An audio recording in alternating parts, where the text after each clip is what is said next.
ಪ್ರತಿ ವರ್ಷ ಕರ್ನಾಟಕಕ್ಕೆ ಜೂನ್ 5ರಂದು ಮುಂಗಾರು ಮಳೆ ಪ್ರವೇಶ ಆಗುತ್ತೆ. ಈ ವರ್ಷನೂ ಅದೇ ಒಂದು ಸುಮಾರು 5ನೇ ತಾರೀಕಿಗೆ ಆಗ್ಬೋದು ಅಷ್ಟೇ. ಕರ್ನಾಟಕಕ್ಕೆ ಕೊನೆಗೂ ನೈಋತ್ಯ ಮುಂಗಾರು ಮಾರುತಗಳು ಅಧಿಕೃತವಾಗಿ ಎಂಟ್ರಿ ಕೊಟ್ಟಿದ್ದು ಇಡೀ ರಾಜ್ಯದಲ್ಲಿ ಮಳೆಗಾಲದ ಅಬ್ಬರ ಶುರುವಾಗಿದೆ. ದಕ್ಷಿಣ ಕನ್ನಡ, ಉಡುಪಿ ಮತ್ತು ಉತ್ತರ ಕನ್ನಡ ಸೇರಿದಂತೆ ಕರಾವಳಿಯ ಹಲವು ಭಾಗಗಳಲ್ಲಿ ಈಗಾಗಲೇ ಗುಡುಗು ಸಹಿತ ಭಾರೀ ಮಳೆಯಾಗಿದ್ದು ಪ್ರಕೃತಿ ಸಂಪೂರ್ಣ ತಂಪಾಗಿದೆ. ಹವಾಮಾನ ಇಲಾಖೆಯ ಮುನ್ಸೂಚನೆಯ ಪ್ರಕಾರ ಮುಂಬರುವ ದಿನಗಳಲ್ಲಿ ಮಳೆಯ ತೀವ್ರತೆ ಮತ್ತಷ್ಟು ಹೆಚ್ಚಾಗಲಿದ್ದು ದಕ್ಷಿಣ ಒಳನಾಡಿನಲ್ಲಿ ಮುಂದಿನ ಒಂದು ವಾರ ಮುಂಗಾರು ಅಬ್ಬರಿಸಲಿದೆ. ಕರಾವಳಿ ಮತ್ತು ಪಶ್ಚಿಮ ಘಟ್ಟದ ಜಿಲ್ಲೆಗಳಿಗೆ ಮಾತ್ರವಲ್ಲದೆ ಮೈಸೂರು, ಹಾಸನ, ಶಿವಮೊಗ್ಗ ಹಾಗೂ ಚಿಕ್ಕಮಗಳೂರಿನಲ್ಲಿ ವರುಣನ ಆರ್ಭಟ ಜೋರಾಗಿರಲಿದ್ದು ಹವಾಮಾನ ಇಲಾಖೆಯು ವಿವಿಧ ಜಿಲ್ಲೆಗಳಲ್ಲಿ ಯೆಲ್ಲೋ ಮತ್ತು ಆರೆಂಜ್ ಅಲರ್ಟ್ ಘೋಷಿಸಿದೆ.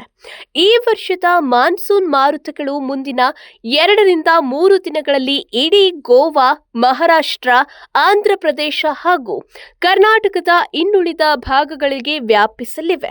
ಮೇ ಕೊನೆಯ ವಾರದಲ್ಲೇ ಬರಬೇಕಿದ್ದ ಮುಂಗಾರು ಎಲ್ ನೀನೋ ಪ್ರಭಾವದಿಂದಾಗಿ ಜೂನ್ 4ಕ್ಕೆ ಕೇರಳಕ್ಕೆ ಪ್ರವೇಶಿಸಿ ಈಗ ಕರ್ನಾಟಕವನ್ನ ತಲುಪಿದೆ.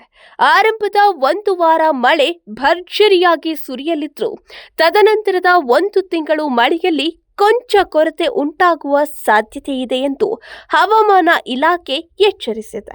ಹೀಗಾಗಿ ರಾಜ್ಯದ ರೈತ ಬಾಂಧವರು ಮುಂಗಾರು ಕೃಷಿ ಬಿತ್ತನೆಯಲ್ಲಿ ಒಂದಷ್ಟು ಬೆಳೆ ಬದಲಾವಣೆ ಮಾಡಿಕೊಳ್ಳುವುದು ಅನಿವಾರ್ಯವಾಗಿದೆ. ಇನ್ನು ನಿರಂತರವಾಗಿ ಬಿಸಿಲ ಬೇಗೆಗೆ ಬೆಂದು ಹೋಗಿದ್ದ ದಾವಣಗೆರೆಯಂತಹ ಬಯಲು ಸೀಮೆ ಜಿಲ್ಲೆಗಳಲ್ಲೂ ಹವಾಮಾನ ಈಗ ಸಂಪೂರ್ಣ ಬದಲಾಗಿದೆ.